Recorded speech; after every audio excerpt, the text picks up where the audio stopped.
আমাদের যারা কর্মকর্তা আছে তার সবার সঙ্গে তিনি এসেছেন এবং এয়ারপোর্ট থেকে তিনি নিজে গাড়ি চালিয়ে কিন্তু আজকের যে দিনের যে প্রথম যে কর্মসূচি সেখানে তিনি যোগ দিতে এসেছেন। আপনারা হয়তো দেখতে পাচ্ছেন যে আমরা দেখছি যে প্রধানমন্ত্রীর যে গাড়ি সেটা কিন্তু আজকের যে কর্মসূচি সেখানে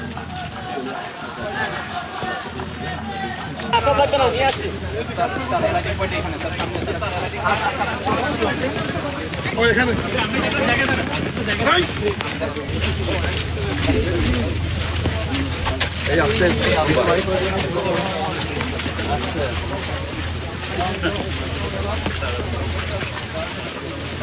এই খালটি স্যার কক্সবাজার সদর উপজেলার 2টি ইউনিয়ন এবং রামু উপজেলার 1টি ইউনিয়নের মোট 15টি গ্রামের কৃষকদের সেচ প্রদানের ক্ষেত্রে গুরুত্বপূর্ণ ভূমিকা পালন করে স্যার। 15টি উপজেলা, 15টি ইউনিয়ন, সদরের 2টি ইউনিয়ন, রামুর 1টি ইউনিয়ন, মোট 15টি গ্রাম গ্রামের কৃষকদের সেচ প্রদানে গুরুত্বপূর্ণ।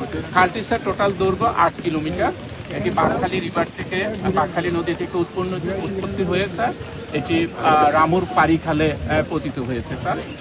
খালটি স্যার খনন করার ফলে 1012 হেক্টর জমিতে স্যার উভয় পাশের পানি বর্ষা মৌসুমে নিষ্কাশিত 1200 হেক্টর, 1012 স্যার। আর এখানে স্যার অতিরিক্ত